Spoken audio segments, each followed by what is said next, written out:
Welcome to this moment of mindfulness. I'm Tové Kane. One of the great qualities that mindfulness offers us is the ability to process life situations in a better way than we might ordinarily do so without mindfulness, because, without the awareness, we are pretty much just reactive. So I wanted to share with you today, in this brief meditation practice, something to contemplate, and that is the quality of mindfulness in relation to boundaries. We don't often consider boundaries and mindfulness, but actually they serve each other very, very well. Let's say there's a situation that arises.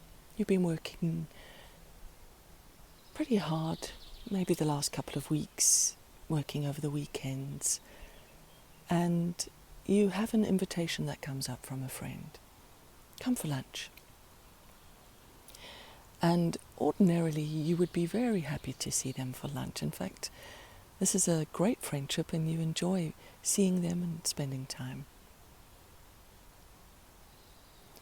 But the reality is that just of late you've been very, very busy at work and you're at a level of fatigue now that leaves you feeling, hang on a second, I need to take some time. So when we react to invitations without giving it a moment's thought, we can sometimes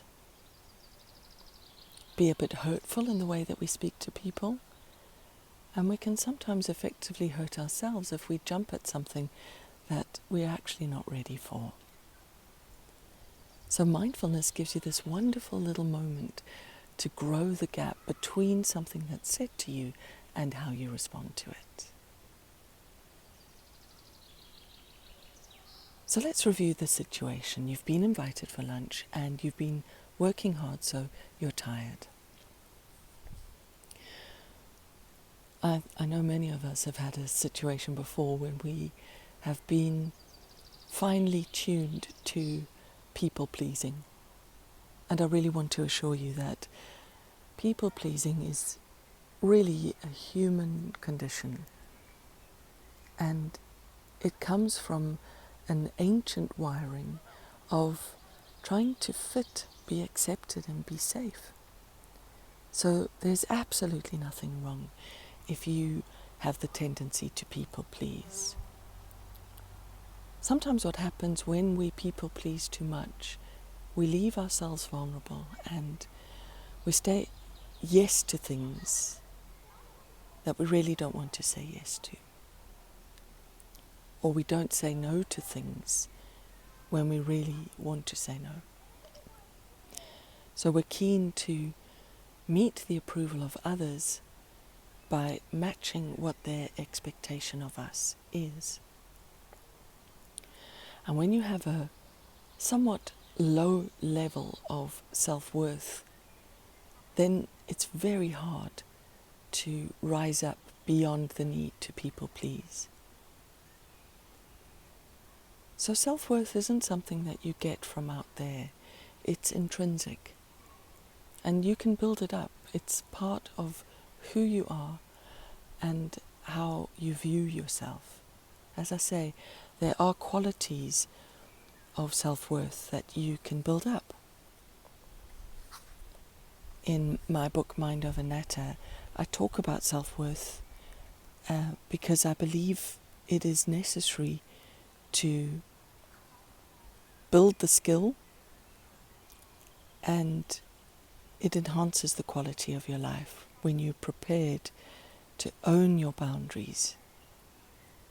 And self-worth helps you there. Let's take a moment to just breathe and be.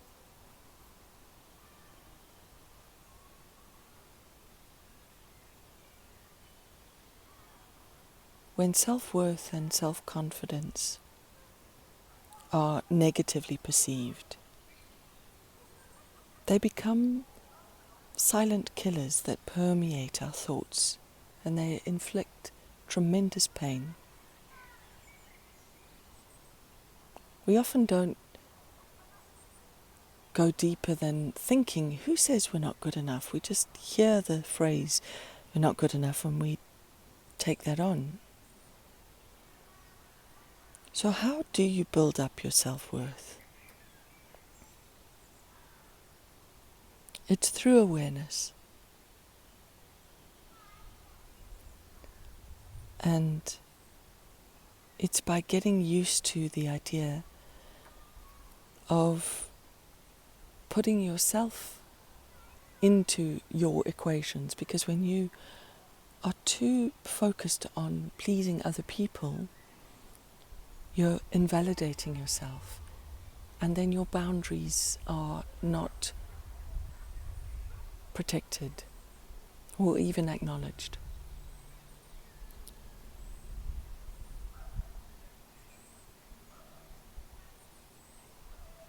When you feel you're at the bottom and your self-worth is really low, I want you to know that you can build it up by focusing on the word worthy. And the W of worthy stands for what pleases you. Do what pleases you, and if that pleases others, then that's great. But you no longer need to please other people. To build up your self-worth, the O in worthy, think outside in. It's always an inside job. Don't blame external circumstances for how you feel.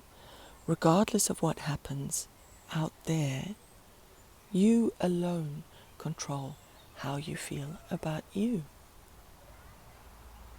And like I was saying, I want to get into responding rather than reacting. So the R of worthy is response. Becoming aware of responding instead of reacting. Ask yourself, am I responding mindfully, or am I just unconsciously reacting? And here's that all-important T in worthy. It's to think before you act. Sometimes we react automatically. And so thinking before you speak, the awareness and the compassion that you can bring into that moment, they help you to respond. So when that invitation comes, you can think before you make your decision. The H is about happiness. And people often underestimate the quality or necessity of happiness in their lives. And when you create happiness for other people, you achieve it for yourself along the way. And your true value lies inside you.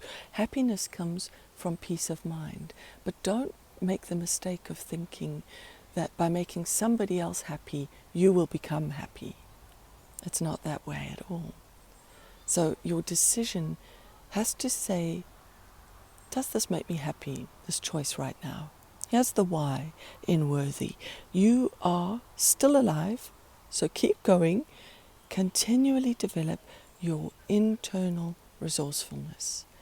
Knowledge is everything, and knowing that there will always be challenges is part of that. But you've got 100% track record, so keep going, and you absolutely count. So when this invitation comes in, take a moment just to breathe and then respond.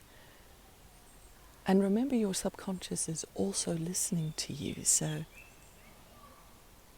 if you say, I can't come for lunch, your subconscious goes, liar. And that's not a great feeling. So you can rephrase it. Thank you for the invitation. I would love to see you. This weekend I'm taking a moment to gather. I've been working really hard. Are you available next weekend? Let's do it then. So that is a lovely clean boundary. It indicates that you want to see the people. It indicates that you're keen. You haven't had to come up with a range of excuses, but you've been true to yourself and true to the friendship, and it's a clean boundary and it rests in your self-worth. So take a moment to think about something that might be weighing on your heart right now, a choice or an invitation or something that's come up for you recently. And you have to give your answer.